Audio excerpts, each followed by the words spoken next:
Земля в опасности. Злобные пришельцы снова ополчились на нашу землю.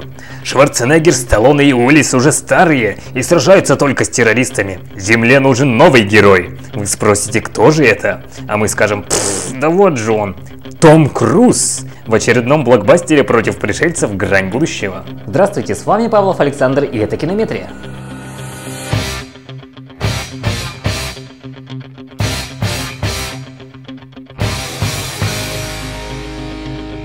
В последние годы жанр научной фантастики практически исчез с экранов кинотеатра, что весьма печально. Вместо этого зрителям показывают напичканные спецэффектами экшн-фильма и экранизации комиксов, которые уже слегка поднадоели. Да и вообще, фантастика в последнее время переживает не лучшее свое время. Пик популярности научной фантастики пришелся на конец 60-х и начало 70-х, когда на весь мир прогремел фильм Стэнли Кубрика 2001 «Космическая Одиссея», который доказал, что фантастика нечто большее, чем просто набор необычных вещей и невозможных кораблей, что под маской спецэффектов может скрываться глубокий смысл и философия будущих технологий. В этот же период в Британии стартовал самый популярный научно-фантастический сериал «Доктор Кто», успешно совместивший практически все научные факты и футурологию. И мир, пытаясь доказать невозможность показанного на экране, сам стал воплощать фантазии в реальность. С конца 70-х годов фантастика обрела новый вид франшизы, то есть из простого очередного фильма делают совершенно новую вселенную с многочисленными персонажами и масштабным охватом временных промежутков. Первым таким фильмом был «Звездные войны», пятый эпизод которого недавно был признан самым лучшим фильмом всех времен и народов. С этого фильма и началась погоня за спецэффектами и технологиями. 70-е и 80-е подарили нам множество франшиз, такие как «Терминатор», «Звездный путь», «Назад в будущее», «Чужой», которые до сих пор продолжают удивлять зрителей, набирая все больше фанатов. К началу 90-х фантастика начала переживать кризис.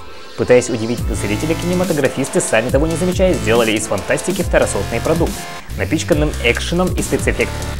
Философию и аллегорию, что воплощали на экране шедевры 20 века, 21 веку потеряли свою былую славу. Теперь для современного зрителя фантастика прочно ассоциируется с простым экшеном. Если спросить человека, как ощущение от фильма, он не скажет, что задумался над словами героев или увидел в фантастике глубокий смысл. Нет.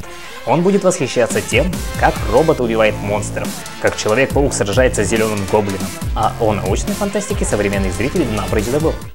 Мало кто может различить научную фантастику от обычной фантастики, а ведь это один из тех жанров, которые диктуют правила будущих технологий. Даже современные роботы и трансформеры вышли из-под пера Карла Чапека. Голливуду, кажется, уже надоели бесконечные ремейки и экранизации комиксов. Чувствуя, что зритель уходит от него к сериалам, на флагман возрождения научной фантастики встал Том Круз, начав новую эпоху в Голливуде своим «Обливионом», воплотив на экране хороший сюжет, смешанный с хорошей задумкой. Многие зрители говорили, что фильм скучный и непонятный, но что поделаешь с теми, кто избалован спецэффектами и ждет финального боя с боссом.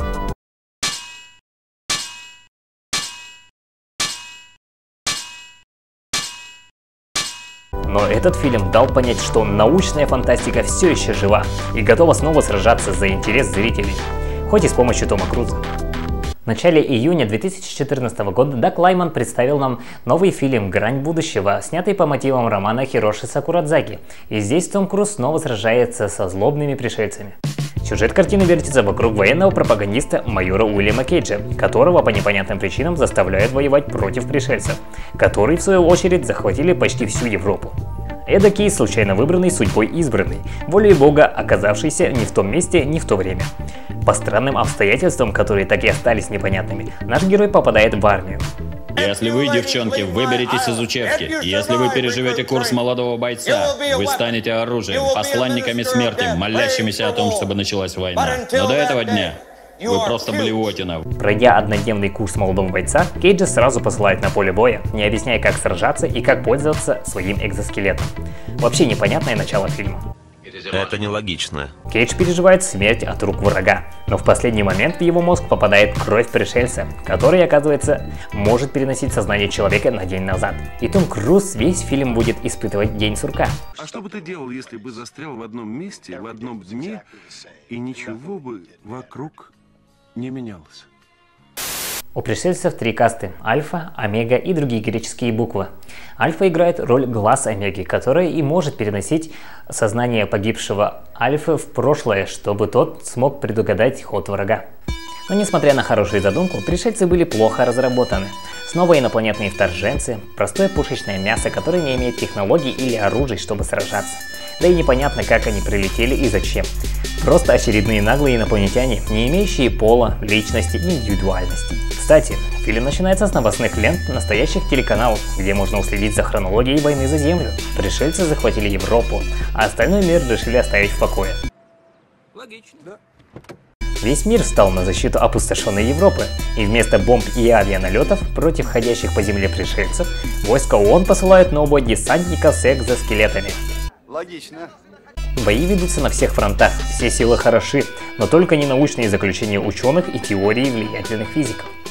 Логично.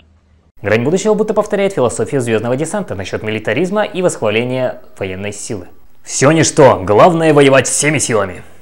Кейдж постоянно умирает и умирает, возвращаясь каждый раз в свой первый день в армии. Такие же способности когда-то имела сержант Рита, более известная как цельнометаллическая стерва, в исполнении Эмили Блант. Она пытается помочь Кейджу победить врага, тренируя его каждый раз перед битвой. Ублюдок, мать твою, а ну иди сюда, говно собачье, а решил ко мне лезть, ты засранец вонючий, мать твою. А? Ну иди сюда, попробуй меня трахнуть, я тебя сам трахну, ублюдок, анонист чертов, будь ты проклят, иди, идиот. Но Том Круз всегда умирает, когда оказывается на поле битвы. Слабак. Кейдж испробовал всевозможные пути выхода, но всегда терпит поражение. Будущее как будто уже предопределено. Безысходность. Так как Грань будущего не слишком типичен для современного зрителя, Кинометрия воздерживается от пересказа сюжета, ибо он слишком сильно насыщен неожиданными поворотами. Поэтому немного фактов о самом кино. На бойцах ООН одеты экзоскелеты, которые только-только начинают внедрять в наше время. Они помогают увеличить физическую силу человека, а в фильме они еще и имеют пушки и пулеметы. Специально для фильма были созданы настоящие экзоскелеты. Даг Лайман решил бы отказаться от технологии Motion Capture, которую он планировал ранее, чтобы не лишать зрителя эстетического удовольствия от реальности происходящего на экране. Да и сам пляж, где происходит бойня, был настоящим, а не просто набором зеленых фонов. С бюджетом $178 миллионов фильм сумел оправдать надежды на возрождение жанра научной фантастики наряду с прошлогодним «Обливионом», хоть и пока напичканный тупыми экшн-сценами. Несмотря на маленькие кассовые сборы, «Грань будущего» был тепло принят критиками и даже сразу попал в топ Кинопоиска и IMDb, хоть и является бурной смесью Дня сурка, Звездного десанта и Обливиона. Хоть и в фильме очень много нелогических недочетов и моментов, вызывающих массу вопросов, фильм получился одновременно смешным, трагичным и динамичным. Даже сама концовка получилась неоднозначной. Не этого ли ждал зритель, чтобы после сеанса долгое время обсуждать сам фильм, задавать вопросы и спорить насчет сюжета и истории, а не просто получать двухчасовое удовольствие от пожирания попкорна. Кинометрия ставит оценку 7 из 10 за банальность пришельцев и нелогичность.